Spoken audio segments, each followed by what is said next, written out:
All right, welcome to the Rainier Strength Pod. I'm here with Jessie Badeaux. Jessie has a single ply total of 2,202, a raw total of 1857. This dude that I'm talking to right here that you're looking at on the screen squats 843 pounds in single ply gear, 749 raw with a 727 single bench, 462 raw bench, 650 raw deadlift, and 683 single ply deadlift.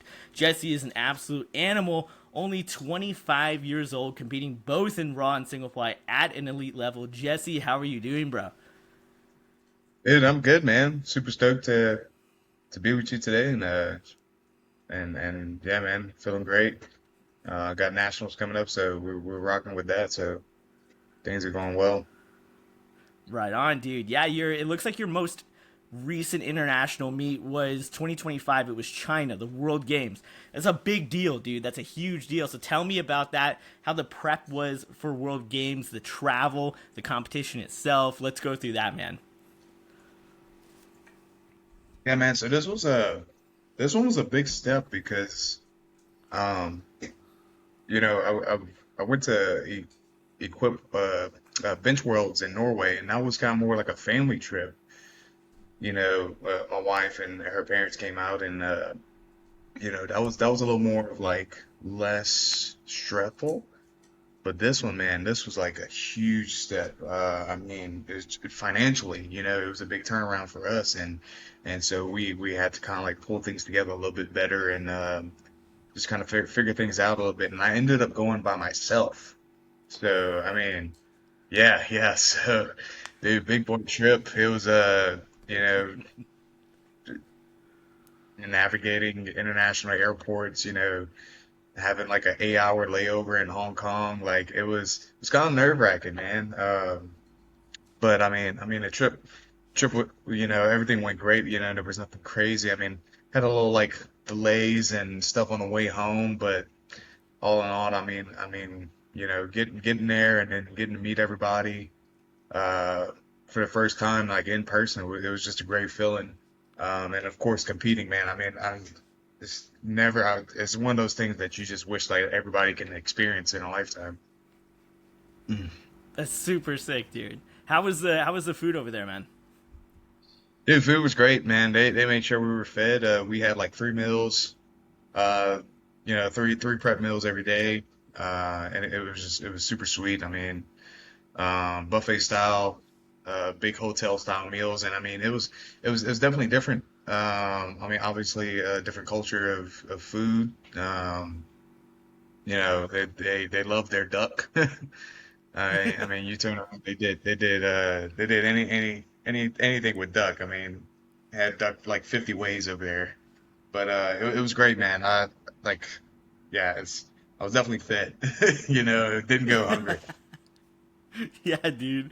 So it looks like also your last meet was raw. So it looks like you're one of those guys that really does kind of go back and forth between raw and single ply a lot. I'm seeing a lot of variance in between, like maybe one raw, two single, a pattern kind of there, man.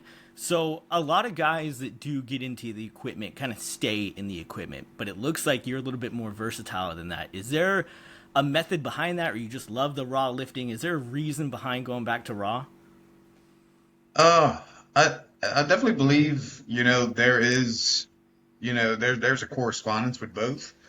I mean, I've had times where I cranked out equipment for a whole year, training for China. I mean, I did a couple of raw meets just to kind of like build up a little bit more raw strength, but really and truly, like it was a core buildup. And I mean, being in the suits for a year, year and a half at a time, man, body started breaking down. So I definitely, I'm a firm believer of like taking off the suit every now and then and just getting some real raw training, but still implementing those, having a slingshot bench here and there and just implementing those like overloading days, some heavy board pressing, some heavy box squats, whatever it may be, yeah, my coach kind of does a real good job of trying to really split it and making sure that we're not getting burnt.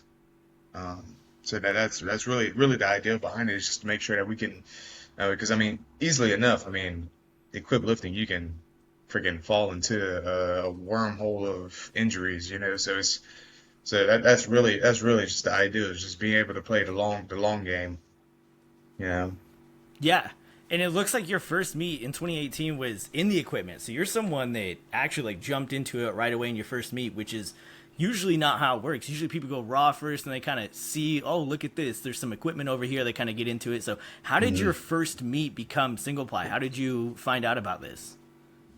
So down south, Louisiana and Texas, like, was very, very strong in equip lifting. I mean, you can't like really go into high school powerlifting without some type of equipment. I mean, there's no divisions. So you go into it, I mean, you can lift raw, but it's whoever has the highest total at the end of the day. So guys would throw on equipment to try and achieve that. So, and when I started in high school, I mean, we didn't really compete as much. I mean, we competed my senior year, so we had some of the local schools kind of help us and throw us in some gear. I mean, I had one of those like super springy Inzer suits and some Ace Bandage knee wraps, but I mean, it put about 30 pounds on my squats. So and I had a compression shirt for a bench shirt, things like that. But it was still, taking those measures to try and add on to the total. So yeah, really, really and truly, it was just and I kind of love the culture of that. It's just like, if you're gonna do powerlifting, it's gonna be, we're gonna throw you in some gear. Um, And as someone who has kind of bounced back and forth, I'm always interested in the perception of culture, of the sport in the equipment versus like raw and stuff like that, because it depends on also what fed you're in. People carry themselves differently. Everybody's different. mm. So have you noticed a difference in the culture going from the equipment to the raw, going from maybe USAPL to AMP to IPF? Have you noticed a difference there at all between maybe the coaches or the lifters or the judges? um, I definitely think, leaving USAPL, it started to get more of like raw lifting.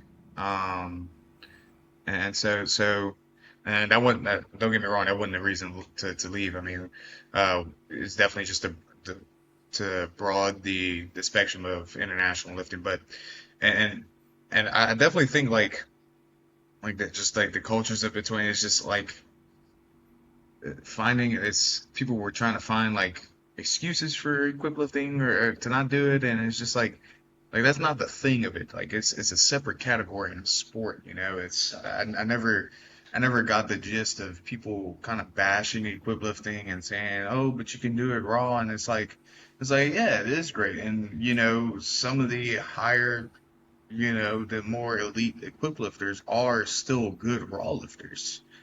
I think that's a big misconception, is that we're lifting equip, that we're not good raw. But um, I'd argue that line there, So, but yeah, going, USCPL, PA, IBF, we definitely kind of just transitioned just to seeing to, you get into the IBF. I mean, dude, those guys in that Europe, those European countries, like all those guys, you don't see raw lifting over there. That's all they believe is equiplifting. It's pretty wild. Like it's almost like, raw lifting is just being introduced over there. They're just slowly getting some good raw competition. But yeah, I just kind of see how like those culture changes is just, that transition is slowly breaching.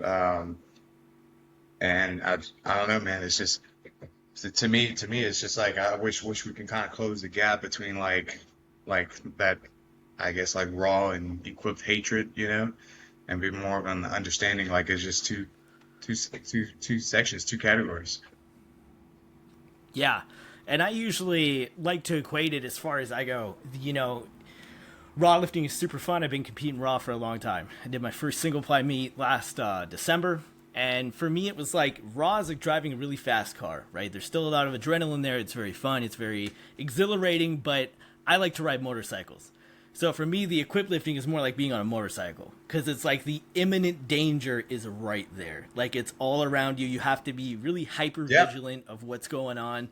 Like, I mean, especially when we're talking about benching in a shirt, that katana could decapitate you real yeah, quick man. if you're not careful. It's a Dude. it's a skill. It's a skill, Yeah, and it's like anything else, I have conversations with people. It's like, what's the point of doing it? It's like it's just like anything else, man. I mean, it's a part of training. It's trying something new. It's crossing new barriers, like challenging yourself. Like okay, like we can be super really good raw lifters. We can be an average gym goer or whatever. But like what do you do once you achieve everything? Like let's take a next step. And yeah. that's kind of another mindset that I have is, like we should always just try and challenge ourselves with something new, whatever it may be. Yeah, absolutely. And it pays to be multifaceted, right? I mean, Scott Mendelson's still the only guy in history to hold the equipped and raw bench press world record at the same time. So it was like there was a moment in time where he was walking around and it was like doesn't matter if you're raw, it doesn't matter if you're in a shirt, whatever you're doing, Scott's doing it better because he has world records in Yeah. both. So it's like, and that's that for me that was one of the coolest fucking stats that I've ever heard in my life. But for your training, you said you were incorporating some of these tools, some of these overload tools when you get out of the equipment and you're more training for raw. How often are you incorporating these tools, like maybe a slingshot or a ram or like a widowmaker? And what are you including? Are you wearing briefs and stuff too when you're training for raw cycles? How does that look? Um, and it's mostly our bench. We really stay really on top of bench just because we only train 3 days a week. Um, so it's just multiply bench daddy. And it's give or take every other week, sometimes 3 weeks at a time. And it's just playing with the volume. We have sets of five, triples, singles, and then whatever it may be. But that's really incorporation for bench. As far as squats go, um, my coach tends to follow the old Shego program. Just plays with the volume a little bit. Lots and lots of volume. I mean, 3 days is it's tough on a 3 day program, and the main reason for that is just he also coaches a bunch of high school athletes, so he kind of bases off their schedule a little more. Um, but it's definitely yeah, definitely playing with that volume, and of course just really heavy things, heavier box squats and stuff like that. Just playing around with different varieties, and just kind of making sure everything's good. It's not. Um, now briefs would be interesting. I've definitely looked at it, or just like I know like Mark Bell, they make the squat briefs. So those I've always been intrigued about those. Never got a chance to use them before. Yeah, it's definitely one of those things trying to find a good balance. I've seen a lot of people have a lot of success with the Shigo program. They really cut down a lot of the accessories or maybe don't do any at all. I have heard this as well. So where do accessories, let's say more like maybe muscle building or bodybuilding accessories, lat pull downs, those type of things, where do those fit in your program? Do they have a place in there? Yeah, so we do like we have on our bench primary day. We have like a giant set, and it's just like 1 to 2 sets of just AMRAP, where it's like dips, lateral raises. It's just like a set list of 20 exercises. Go get them, go hit them done, hit them hard, and just making sure you're just getting good blood pump to those areas. Um, and as far as like we have like our secondary squat days, we'll have same thing, kind of have a couple sets of whether it's like walking lunges, split squats, um, some type of extra squat movement, bend at a knee, some hinge. Um, so it is incorporated. I definitely ask for like a specific, more of a probably like a fourth day of bodybuilding, and that would just be in my personal opinion. Um, just to hit, just to make sure like quality of muscle is still good and making sure that that blood pump stays in those muscle areas. Um, but yeah, it's incorporated, not as much as it Yeah, should. yeah. Yeah. Yeah, it definitely varies from person to person, but you also compete in a big weight class. You're a big dude. The last time you weighed in, it looked like it was 252.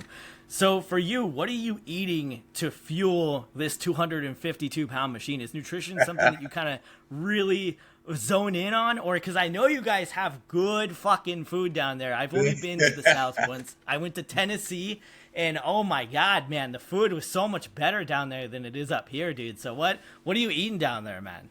Yeah, man. So, I stay on a good diet. Nothing too crazy. 3 to 4 meals a day, but it's just packed. Every meal is dense, and I just kind of make. I don't know if you've seen like some guys make like what they call like a monster mash. Yeah. But I make yeah, it's some similar to that, but I go like more like Taco Bell bowl, a Taco Bowl, ground meat, rice, spinach, beans, corn, whatever, and it's just a big old mash. I mean, it's dense, dude. I mean, you know, have to. Takes me about half an hour to finish that stuff, and I trans, between like my carbs would be like, between rice or potatoes, and just depending on. Because I'm simple and I never understood how people couldn't like I could eat the same thing every day like that's just me, and I think that's kind of what really fuels it. But breakfast is simple egg and bagel sandwich. But yeah, it's definitely those like three like 2 to 3 taco bowls that I have throughout the day, man. Just keeps me going. Um, and then I'm always a big one on like snacks. Like I don't, like too like people are always trying to figure out how to get calories and more calories in the meals. Just snacks, man. I mean, and not like chips or anything. Like I'll do like boiled eggs and a banana. So something quick and simple. Just boil some eggs, like a whole dozen of eggs, and like before the week begins, and that's what you got throughout the week. That's super simple, man. Just nothing too crazy. And of course, we get, you know, down south, gumbo, jambalaya, whatever it may be. Throughout the week, somebody's like, "Hey, I'm cooking this. Y'all come hang out." It's like, "Sure, yeah." And then you take a plate or two home, and so it's all the other burdens piled into there. Yeah, dude. So for like You ever you ever had gumbo? once, yeah, man. My dad's best friend was from Louisiana, and he made us gumbo a few times, and it was really, really good, dude. But Nice. and unless they're from the South, it can't be like properly replicated. You know what I No, mean? yeah, yeah, man. I've Like seen some. you're not gonna find someone out of fucking Seattle, some hippie doing the rain dance. It's got fucking. I got this great gumbo recipe. It's like, no, you don't. It's not in your blood, I've man. You're seen not that guy. I've You gotta seen be. some botched gumbos, man. Oof. Yeah, they could be bad. So what about like if you're gonna have, let's say something bad like fast food or like the fun stuff, like pie and cake and stuff like that. Like, what's your go-to for stuff like that? Is it like more burgers or pizza or more like sweets? Um, Man, I'm a sucker for sweets. Not gonna lie, sucker for sweets, and I think what makes it worse is my wife likes to bake.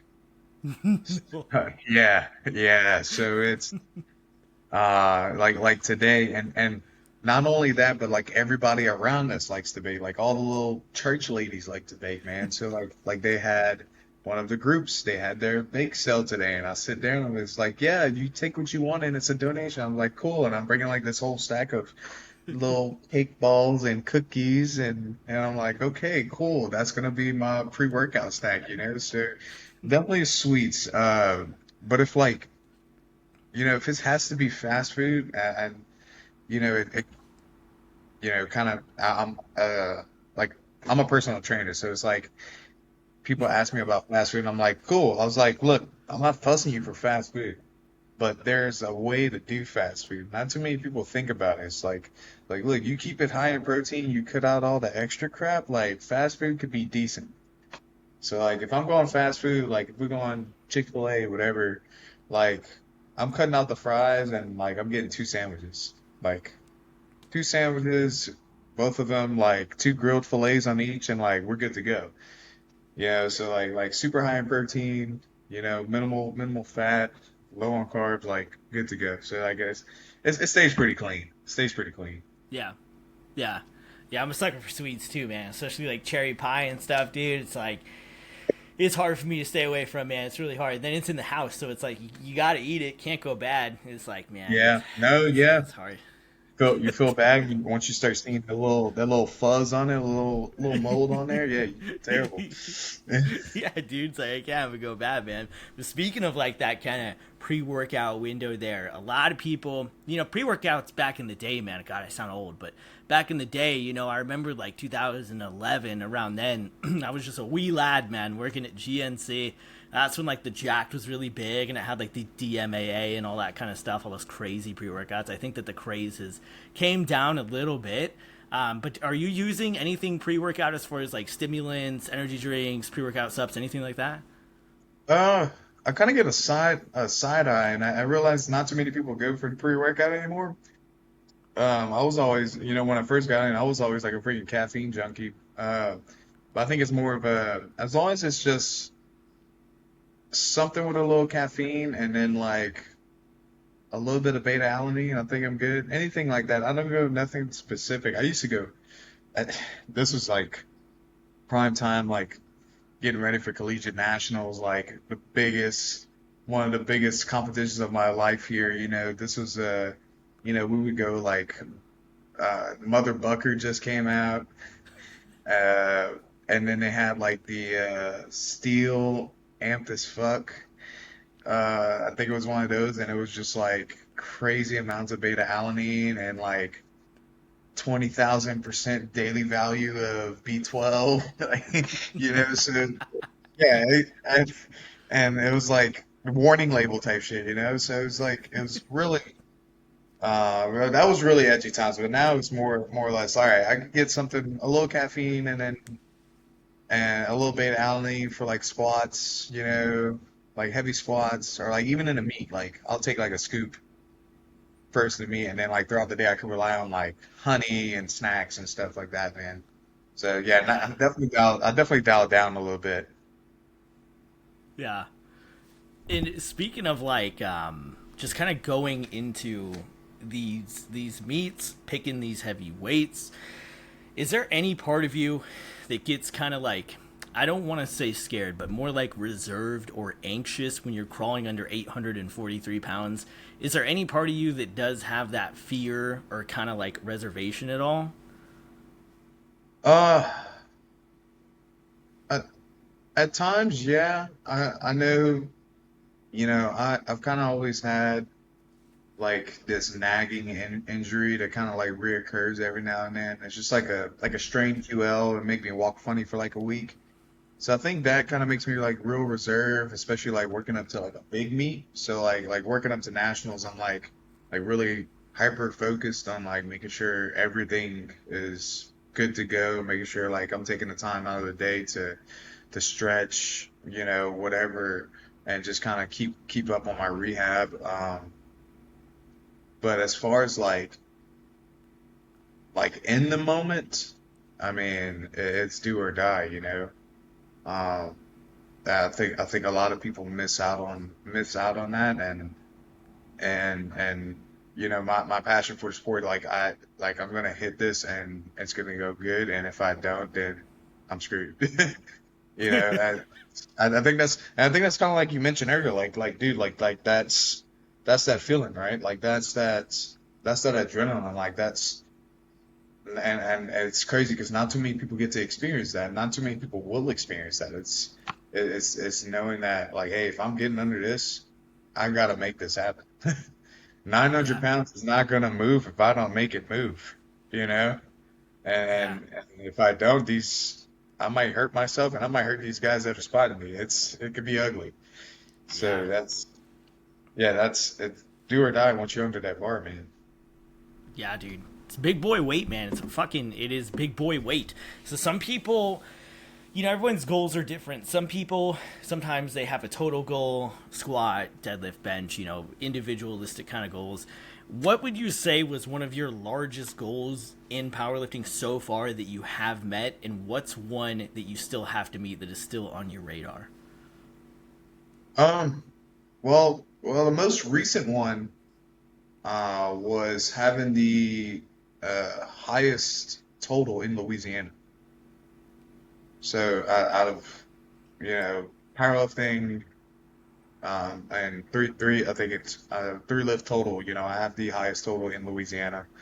Um, overall, that was kind of one that was on the radar. But right now, currently, a 405 squat, man, 904 in the bar. Uh, yeah, that's like that's smaller goals, and then furthermore, just being able to um just lift good, man, and execute as always. I'm always one to go into a comp and know, like really try to pull everything together and rarely miss. If I miss, it's something super technical, but we go on a platform and execute and do what we have to do. So yeah, 405 squat is definitely one that's like it's achievable, but it's like we're gonna have to work for it. And then Yeah. and if it does, then we're kind of setting ourselves up. I think we'll want to align ourselves like a 1075 total would be where that would kind of lead us. And the reason it's so specific is that that's the I can't even think of the name, but basically that's if I hit that, I get the qualify for worlds for equip worlds. So the Carpino score. There you go. There you go.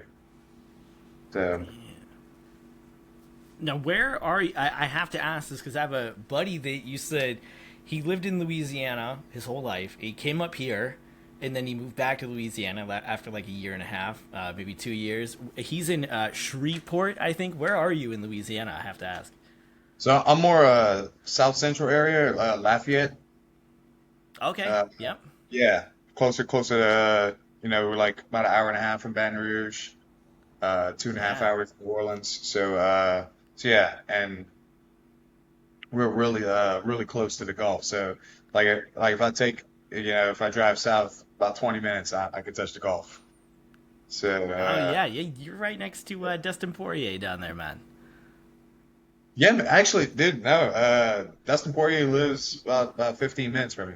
Yeah, Really? That's fucking sick, dude. yeah, One of yeah. the best fighters of all No, time, I'm man. serious, man. You got DC down there too. I pass up his house.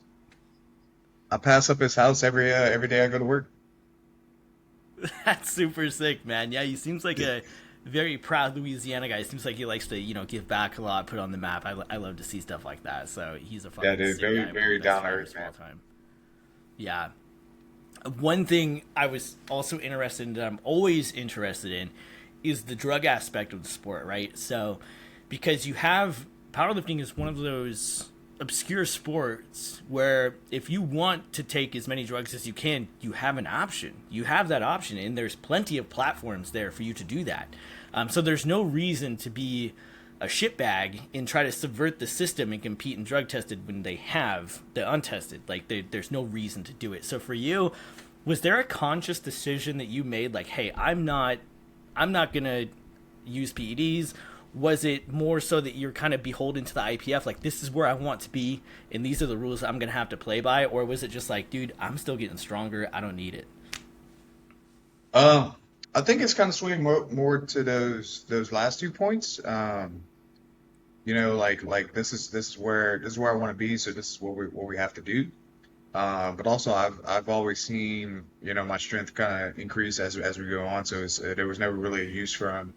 Um, and now like it's kind of enticing, like we get these like nagging injuries and or just like these pains and stuff, and like it's like all right, well there's this thing called BPC 157, like we could just do that on the slick and feel better. And I'm like, can't, it's like, so, and that's kind of like the gray area, the drug testing. It's like, okay, you want your athletes to perform well, and it's like, but there's these things that they can use that's not actually directly going to improve their performance. It's just going to make them be able to perform, and in a sense of that they are going to be able to continue to perform. These athletes are going to be able to continue to perform well into their 30s, their 40s, however long they want to perform it. And I think I would argue to say like some of these, like for example, PPC 157, like some of those things can kind of eventually make their way into a green area of the sport, for drug and in a drug tested sense. Um, Yeah, and I completely agree with you. I mean, it's the same way, the UFC and USADA, they have it set up the same way where you can't use peptides that could, help enhance your recovery, keep you healthy and whatnot, but not necessarily enhance your performance, but enhance more so your recovery. I think that peptides should be allowed personally. But how does that, with the IPF, how does that drug testing work? Is it randomized? Like, are you getting tested in Louisiana, or is it just when you go to the meets? um, so it is randomized, but and it just depends. So currently I am in a drug testing pool, and that was per being an international athlete. Like they came to my house before I left for World Games. Um, and they did so before Norway. So, and it was just a guy from USADA that reports back through WADA and stuff. Uh, so yeah, it's random at that point, and then also um, at the higher level meets, I think they have to drug test a certain percentage, and then as far as local meets go, I'm not sure how they do that per se, or what's the guidelines for that. Uh, but yeah, it's definitely yeah, definitely dude comes to knock on my door and I'm like, I'm trying to take a nap, like full blown laying down in the bed, and I'm like, oh crap. Got throw a shirt on. I was like, this guy got a USADA shirt on. I was like, great. I was supposed to leave in 30 minutes. So, Yeah, so yeah, yeah, man. dude. Yeah, it all depends. If you're in that testing pool, yeah, they'll come knock on your door. Yeah, and to pull a John Jones and hide under the ring or something, but they definitely will will come get you, man. I heard they were, they got on McGregor's yacht and stuff, so they'll definitely find you. But of all these three lifts, people have preferences, biases toward the lifts. Do you have one of the three that you like doing more than the other? Let's call it your favorite lift out of the three, and maybe your least favorite. Um, squats definitely my favorite. Uh, man, it's a thriller of a lift. Um, and it's just it's kind of more or less like I guess you kind of say like something to live by, like got this heavy weight on your back, like it's gonna bring you down, and the only way to get it off is to stand back up with it. So it's just kind of like a life motto to live by, So it's a little more personal to me, and that we're just gonna keep adding weight to it. So just keep it rolling. As Hell yeah. far as like my least favorite, um, currently bench is my least favorite just because it's man, it kind of hit a wall with it. But I don't think either bench or deadlift would be like a least favorite in total.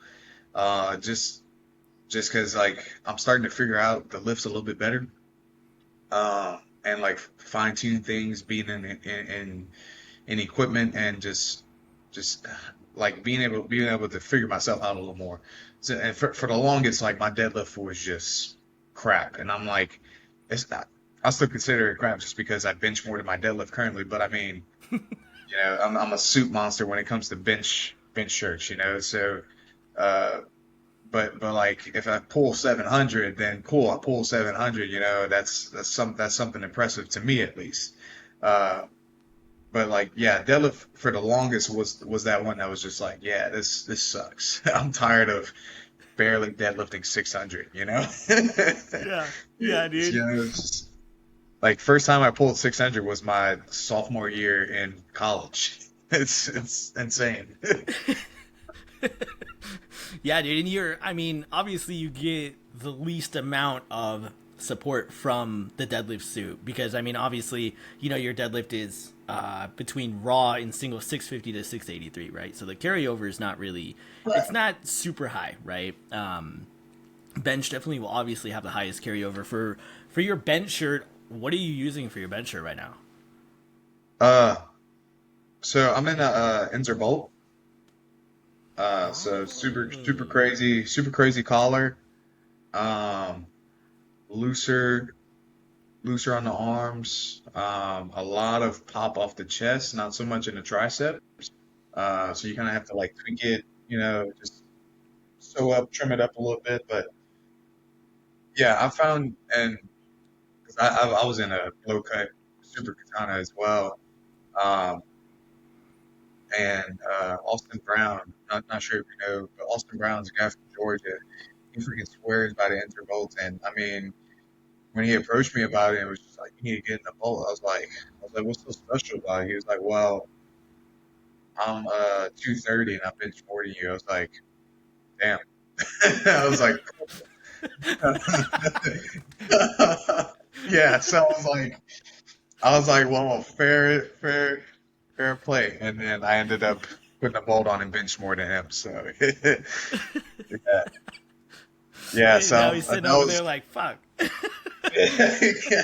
Oh no, Never should have told this motherfucker about that shit, man. so so yeah, it's the crazy it was we uh we ended up going to Bench Worlds together and we were in the same flight and he, could- he was just having a bad day.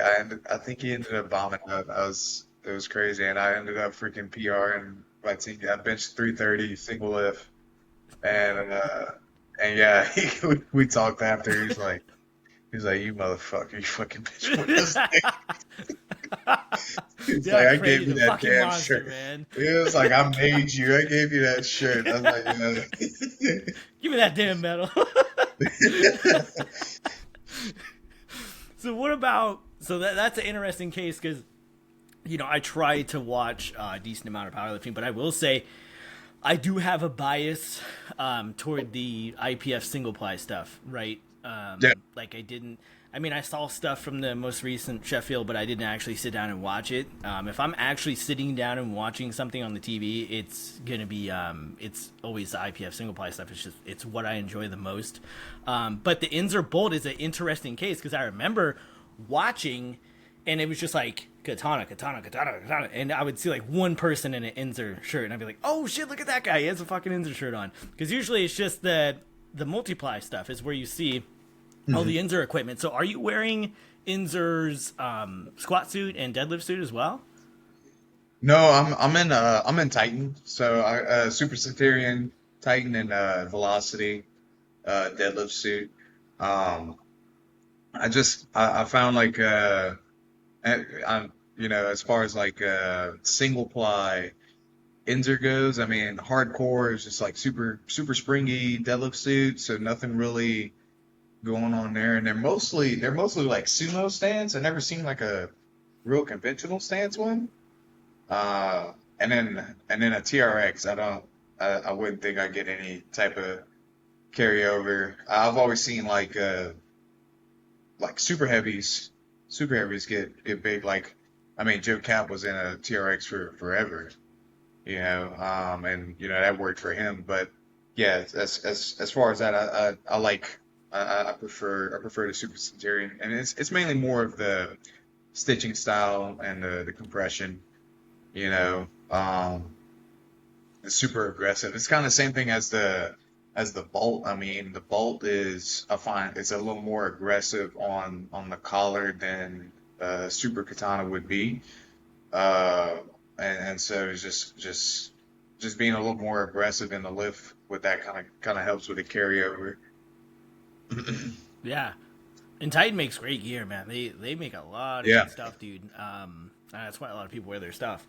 But so another thing is, some people get to a certain level in competition. Athletes get to a certain level, and sometimes they don't perform the same as the competition gets more and more, I want to say, rigid or prestigious, whatever you want to say. Like a prime example might be like Josh Allen, Buffalo's quarterback. He gets to a certain point in the playoffs, and it's kind of like he just kind of fizzles out, even though he's playing teams that he should be beaten, he kind of just gets to that point. It seems like the lights might be too bright, at least right now for Josh Allen. Was that something for you when you went from the USAPL to the IPF, kind of like a, holy shit, like I'm here, like was there any additional pressure that you kind of felt, or maybe like the spectacle that is the IPF? Um, I think like I knew that was there, and like because I knew like man, you look at the 120s in the IPF, these guys are squatting 1,000, benching seven 750, deadlifting eight, like it's crazy, it's nutty. So I knew that was there because I mean I've always kept on the radar like who would be my competition, right? But as far as like I just kind of kept that on the back burner and just kind of like stayed, kept tunnel vision on everything. And I mean our turnaround, like so like transitioning from USAPL to PA/IPF, it was crazy. So we did nationals in Austin. Boom, I get qualified for NNPF. Boom, I get the wild card for World Games. Boom, and it's like, and then I get the message like, hey, you made it to World Games. It's like cool, crazy, and it's like, oh, you also got to qualify, so we're going to bench nationals, cool. Boom, going to Norway, so like the turnaround, man, was just like within like the 2 years was insane, insane. Like it just kind of blew up, and it's like I was like, man, like this the sky's the limit here. And so like right now, like the only goal right now is like now that World Games is out of the way, within next 4 years, cool. We'll try to go to Germany, but like right now, it's like trying to be in that spot of like I will be at Worlds every year now. I will be a competitor there every year now. Uh, and kind of looking at it as like it's like if I would have went to Worlds last year, it was crazy. It was like they were asking me in China. It was like, "Hey, you want to be on the world stage?" I was like, "Oh, what?" I was like, "I'm tired. I'm exhausted." And I was, I watched Worlds and I was like, "Damn, I would have, I would have had a gold medal in bench." You know, like that was astounding to me. I was like, I don't even think I don't know how I stack up against these guys. And so just to know that like, hey, I would have actually had some pressure on them if I would have went, like that would have been crazy. That's Yeah. just mind blowing to me. Like I'm just a guy from Louisiana, man. Yeah. You know? Yeah, dude. And Yeah. I think that a lot of people tell me that. It was like, dude, like you're insanely strong. Like, it's a bunch of people when I came back, it was like, dude, you're sixth in the world. And I was like, yeah, kind of technically, went to the World Games. But it was like, no, you take that, like, don't be humble about that. I was like, I am. It's like there's so much more. Like, there's so much more to achieve, and that's Yeah. just me. It's just like that's just kind of like knowing that is just mind blowing, man. So like, yeah, I I I think like it was just so head fast, such a fast like just a blow up when we transitioned, man. It was great. Yeah, absolutely. Yeah, and say it with your chest, man. Put your chest out a little bit, dude. Get some swagger in your walk. Number six in the fucking world. That's crazy. And speaking of kind of like the achievement side of it, personal fulfillment. So back in the day, it was a lot of like the all-time world record was the thing, right? Like everyone wanted, whether it was like a bench or a total, it was all-time world record. That's all I care about. And then some people wanted to start to like win the weight classes. You know, some people were competitive against each other, right? You had like in West Side versus the World, you had like George Halbert and Kenny Patterson who were always just head to head, and it was like, well, if George goes and takes my record at 198, I gotta go back down 98 and take it from him. So it's just like just constantly like two rams butting heads. So for your personal fulfillment or satisfaction from the sport, what would you say would bring you the most satisfaction of your work? Would it be a gold medal from the IPF? Would it be an all-time world record? Would it be beating someone that you see as an adversary? Man, that's a tough that's kind of tough. I mean, end all be all. I mean, it's world champion. You know, uh, I don't think there's anything more impressive just to say like, yeah, I am a world champion. Um, and I mean, there's some things like yeah, eventually I would, we're, we're working on it, but like I would want the world record squat. I want to squat 1,000 one day. So and I know that I have some time to get to that. Like I don't have time per se, but it's gonna take some time to get to that.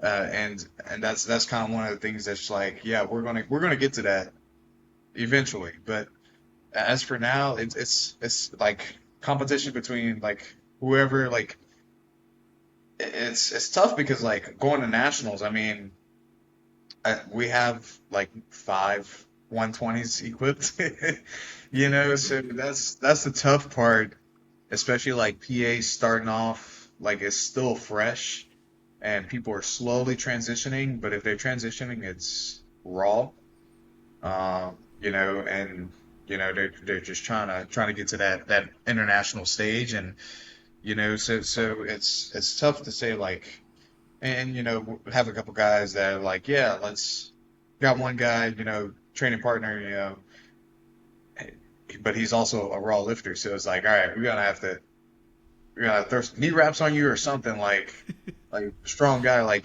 never actually had like a competition against each other. It's just always been like gym buddies, talk crap to each other, and always lifted with. But as far as that goes, man, there's really no one like in the 120s to be like, yeah, we got a head to head battle, but like not really. Yeah, yeah. So what are you doing like outside? Obviously, the sport takes up a lot of time, right? It's the Yeah. eating, it's the sleeping, the recovery, just everything. It takes up a lot of time. What are you doing outside of the sport? What are some of your hobbies? Some you do to kind of decompress or get away from the sport for a bit? Um, I play pool. I like playing pool, man. I joined a little league with my father-in-law. We actually had a tournament yesterday. It was like all day tournament. It was freaking crazy. We got to the finals and lost the last match. So it's a fun thing. It's relaxing. It's kind of one of those things that's like I don't have to be. It's another skill. It's something that I was new at. Uh, and it's kind of like, or just like being like a white belt again, like being a white belt in jiu-jitsu, whatever. So it's like something new to adventure in, and it just so happened to be another expensive hobby too. So, uh, but no, man, yeah, I love playing pool. I love doing like I mean, it's video games. I got a bunch. I strive myself as being the guy with the most unfinished video games. So, You said you are a personal trainer, so tell me about that. How you got started in it, and more so like why you chose that career path. um, so so yeah, it started out my wife at the time she was my girlfriend. She internship for it was a personal training job for people with special needs, and um at the time, like she just kind of didn't know what she wanted to do, so she that was her internship, and it's kind of what you needed to graduate. And she had asked me if I wanted to volunteer with some of the classes, and I was like, yeah, sure. I was like, if they need extra hands, cool, I'll be there, whatever. And and man, I just like kind of like really fell in love with like helping these folks and just being able to be a part of it. And my boss. currently my boss, he asked me, he's like, hey, do you want to start getting paid for this? I was like, dude, heck yeah. So unfortunately, we had some technical difficulties with the app here running the podcast. This has unfortunately been a reoccurring theme in the last 2 episodes. So I will now be looking for a new platform to host my podcast because Riverside is absolutely fucking atrocious. So if you're out there and wanting to record content, don't use Riverside because they fucking suck. And I pay for this and they still fucking suck. But wrapping up this episode with Jessie Badeaux, he emphasized the importance of the personal training that he does, the impact that his personal training has on people that have mental and physical deficiencies or defects. Very community-driven guy, gives back very well. I encourage you to follow him.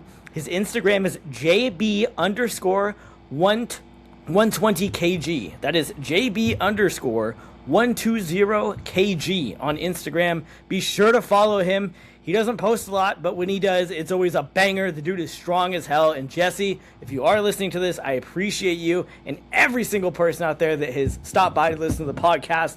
Thank you so much. Do not forget to visit www.rainierstrengthsystems.com. Check out the sport, give back, and maybe if you're feeling generous enough, you can grab a t-shirt. All right, see ya.